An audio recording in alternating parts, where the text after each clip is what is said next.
One of them hesitated before answering a simple question. Do you still talk to her?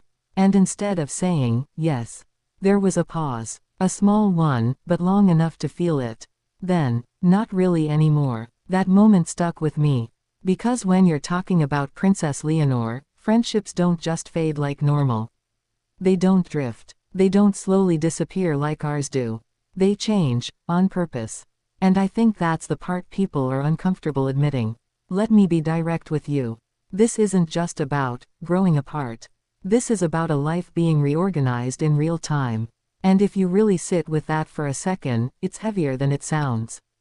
Because think about your own life. Your school friends, those are the people who knew you before anything serious started.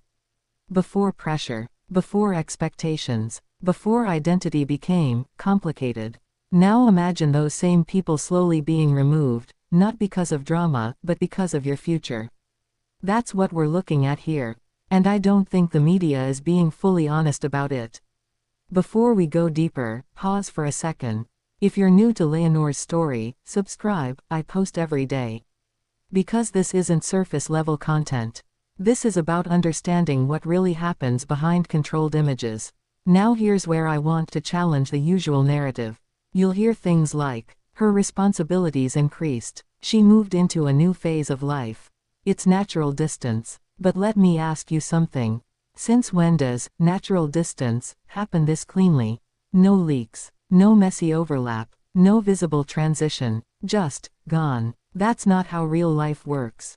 That's how managed environments work. And I'm not saying this in a dramatic, conspiracy way. I'm saying it in a structural way. Because when someone is being prepared to represent an entire country, nothing is left to chance. Not even friendships. Let's slow this down. Because this part matters more than people think. Friendships are unpredictable. They come with history, inside jokes, old stories, moments that don't fit into a polished narrative. And that's exactly the problem. Because once Léonor steps fully into her role, her story won't just be hers anymore.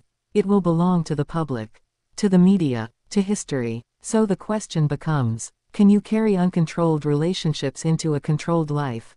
And I think the answer, whether we like it or not, is no. But here's where it gets complicated. Because cutting off unpredictability also removes authenticity. Let me explain what I mean. The people you grow up with, they don't see your title. They don't see your role. They see you, unfiltered. And that kind of connection is rare. So when those connections fade, you're not just losing people. You're losing mirrors. And I think that's the hidden cost nobody talks about. Now let's bring in a comparison. Look at Catherine, Princess of Wales again. Her transition into royal life came with a similar shift. But it was slower, more gradual. She had time to adjust her circle. Léonor, she doesn't have that luxury. Her transition is happening in real time, under a microscope. And that speed changes everything. Because instead of choosing who stays, the system starts choosing for you. Now let me say something that might sound uncomfortable. I don't think all these friendships ended because they had to. I think some of them ended because they didn't fit the future narrative. And that's a different conversation. Because now we're not talking about growth. We're talking about alignment. Who fits the image? Who doesn't? Who can be trusted in a world where privacy barely exists? Those are the questions being asked behind the scenes. Not publicly, but strategically. Let's bring in a modern comparison again. Someone like MrBeast. At a certain level, he didn't just have friends anymore.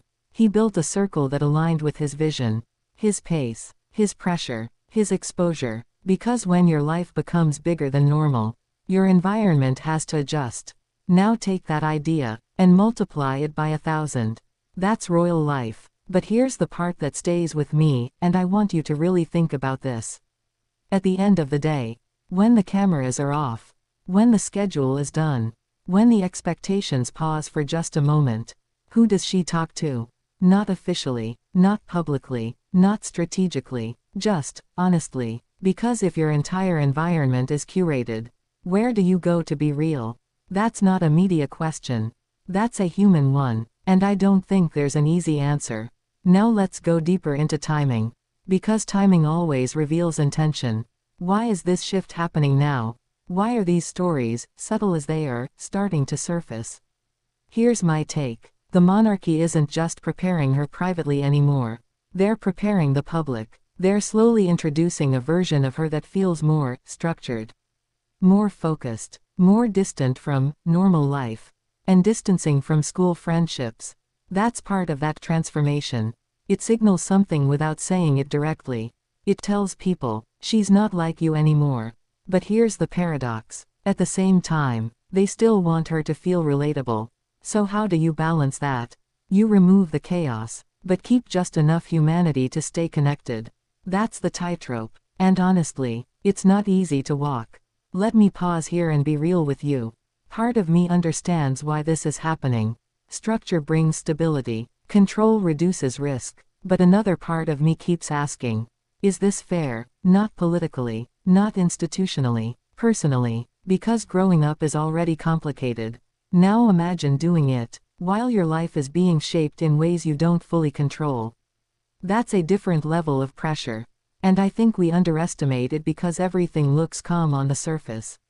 But calm doesn't always mean easy. Sometimes it just means controlled. Let's go back to that silence again. The missing photos, the paused answers, the not really anymore.